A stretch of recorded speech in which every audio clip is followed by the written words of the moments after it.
சாரிங்க, வாழ்க்கையை தொலைச்சிட்டு இப்படி ஆவியாக சுற்றிட்டு இருக்கேன். நானும் தாங்க. என் பேர் முரளி. இன்ஜினியரிங் முடிச்சுட்டு 2 வருஷம் எனக்கு வேலையே கிடைக்கல.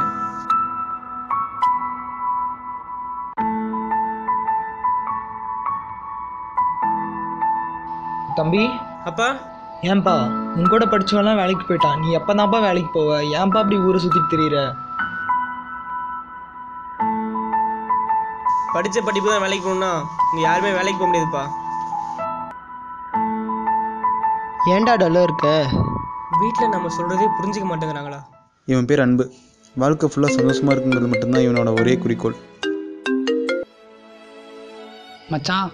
சொல்கிறான் மச்சான். நேற்று ஆள் கூட பைக்கில் அவுட்டிங் போனோம் மச்சான், செம்ம ஜாலி. சூப்பர்டா மாப்பிள்ள.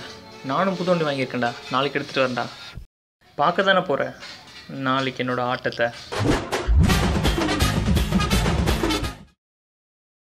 எப்பா பார்த்து போப்பா, ஹெல்மெட் எடுத்துகிட்டு போப்பா. அம்மா போயிட்டு வரேன், பாய்.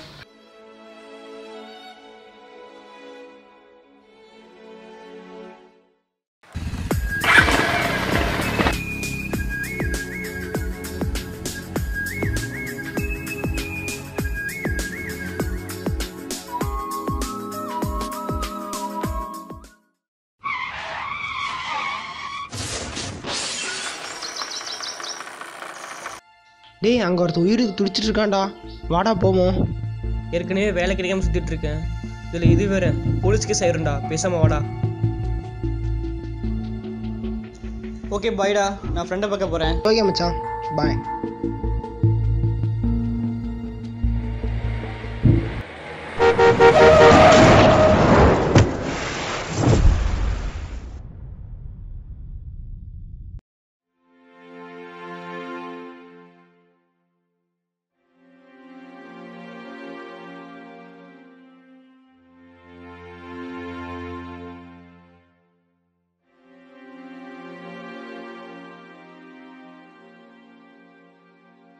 எனக்கும் வாழ்கிறதுக்கு வாய்ப்பு வேணும்.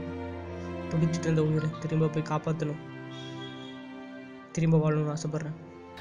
அந்த இடத்துல உயிருக்கு போராடிட்டு இருந்தது வேறு யாரும் இல்லைங்க, நான் தான்.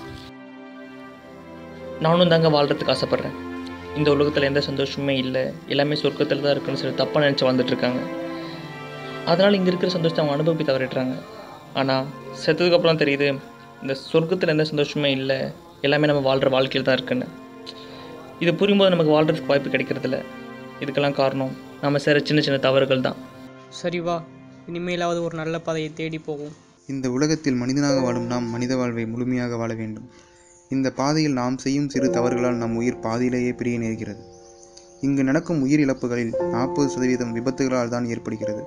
அதிலும் பெரும்பான்மையானவர்கள் இளைஞர்களே. விபத்து நடக்கும் இடத்தில் கூட்டம் கூட்டமாக கூடி அதனை படம் பிடித்து சமூக வலைதளத்தில் பகிர்ந்து செல்வதே இன்றைய வாழ்வின் உச்சகட்ட மனிதநேயமாக உள்ளது. இந்நிலை மாறுமா என்று தெரியவில்லை. மாற்றம் ஒன்று வேண்டுமென்றால் அது உன்னிடமே பிறக்கட்டும்.